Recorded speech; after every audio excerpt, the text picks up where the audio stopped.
Esta bússola está respondendo ao campo magnético associado com o movimento de elétrons no condutor abaixo dela. A regra da mão esquerda para condutores mostra a relação entre o movimento de elétrons e o sentido do campo magnético. Com o polegar apontando no sentido do movimento dos elétrons, os dedos encurvados ao redor do fio indicam o sentido do campo magnético. Por outro lado, se o sentido do campo já for conhecido, a mesma regra pode ser usada para determinar o sentido do movimento dos elétrons. Como vimos nas experiências de Ørsted, uma agulha de bússola aponta no sentido do campo magnético ao redor de um condutor que conduz corrente. Assim, encurvando-se os dedos ao redor do condutor no mesmo sentido apontado pela agulha da bússola, o polegar nos dá a direção do sentido do movimento dos elétrons. Quando um condutor que conduz corrente é enrolado na forma de uma bobina, a bobina funciona como um ímã em forma de barra com um polo norte e um polo sul. A regra da mão esquerda para bobinas é usada para determinar qual extremidade da bobina é o polo norte. Com os dedos encurvados no sentido do fluxo dos elétrons, o polegar aponta para a extremidade norte da bobina.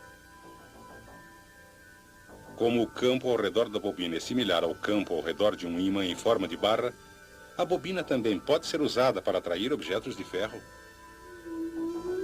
Embora a bobina seja um ímã, ela é fraca demais para atrair muita coisa. Mas, se for inserido um núcleo de ferro na bobina, a intensidade do campo magnético aumenta muito e a combinação entre bobina e núcleo se torna um eletroímã. Esse potente eletroímã pode ser usado para atrair uma grande variedade de coisas.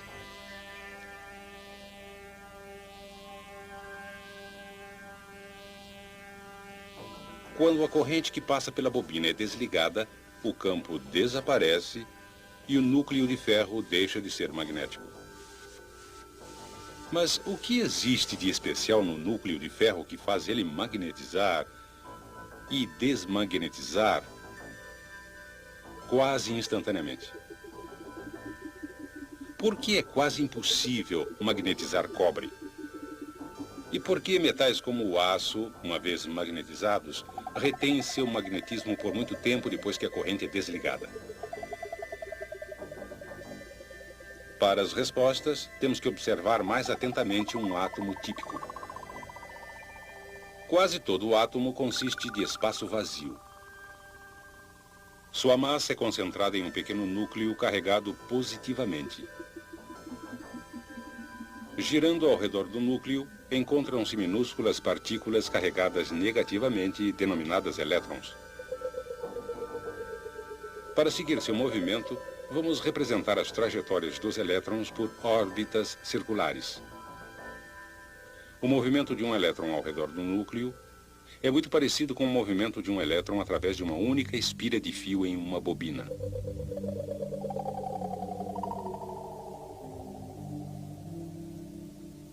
Além de determinar os polos norte e sul de uma bobina, a regra da mão esquerda para bobinas também pode ser usada para mostrar a localização dos polos para órbitas dos elétrons.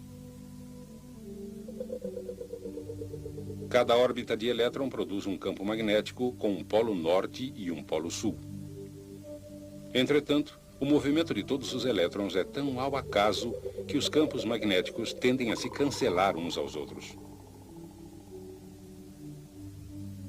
Mas não pense que isto é tão simples. Além de se moverem ao redor do núcleo, cada elétron também gira sobre seu eixo, produzindo ainda outro campo magnético. Novamente, a regra da mão esquerda para bobinas pode ser aplicada para mostrar o sentido do campo magnético do elétron. São possíveis dois sentidos de giro, resultando em duas orientações de campo diferentes. Normalmente, os campos magnéticos produzidos por esses elétrons que giram se cancelam, da mesma maneira que são cancelados os campos das órbitas do elétron. Assim, o resultado é que a maioria dos átomos não possui um campo magnético global. Materiais consistindo desses átomos não são atraídos a ímãs. Uma exceção importante é o ferro. Um átomo de ferro tem 4 elétrons girando mais num sentido que no outro. O resultado é que seus campos não são cancelados ou equilibrados. Portanto, o átomo de ferro tem um campo magnético resultante. Entre os elementos comuns, somente 2 outros, o níquel e o cobalto, possuem átomos que são pequenos ímãs. Dizemos que esses átomos são ferromagnéticos.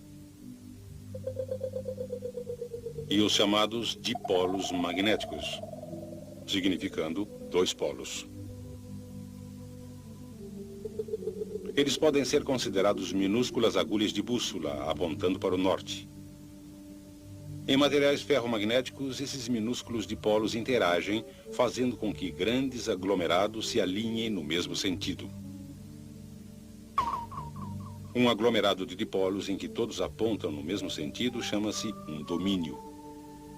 Normalmente, domínios têm largura de cerca de 1 milímetro e contêm milhões de átomos,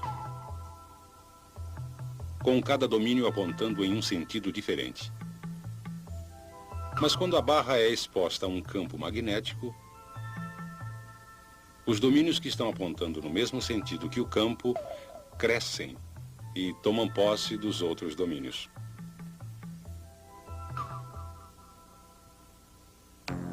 O núcleo agora possui um campo que é consideravelmente mais forte que o campo original da bobina.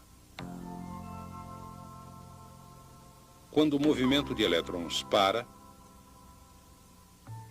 os dipolos perdem o alinhamento e, gradualmente, de novo formam domínios ao acaso. Mas, com o aço, os resultados são diferentes. Os átomos de carbono adicionados ao ferro para fazer o aço impedem que os átomos de ferro voltem a posições ao acaso quando a corrente é desligada. O resultado é que a barra de aço permanece magnetizada. Se a barra for quebrada, o alinhamento dos domínios permanece o mesmo em cada metade. E assim, cada pedaço passa a ser um ímã com 2 polos. Se batermos repetidamente em um ímã, os domínios podem gradualmente sair de seu alinhamento. Aquecer um ímã a alta temperatura também faz os átomos saírem do alinhamento, transformando o ímã em uma barra de aço comum. Quando o metal resfria, os átomos formam um conjunto de domínios ao acaso. Mas, se a barra de aço quente for colocada em um campo magnético potente e depois resfriada, os domínios formam novamente um alinhamento forte e uniforme no sentido do campo magnético.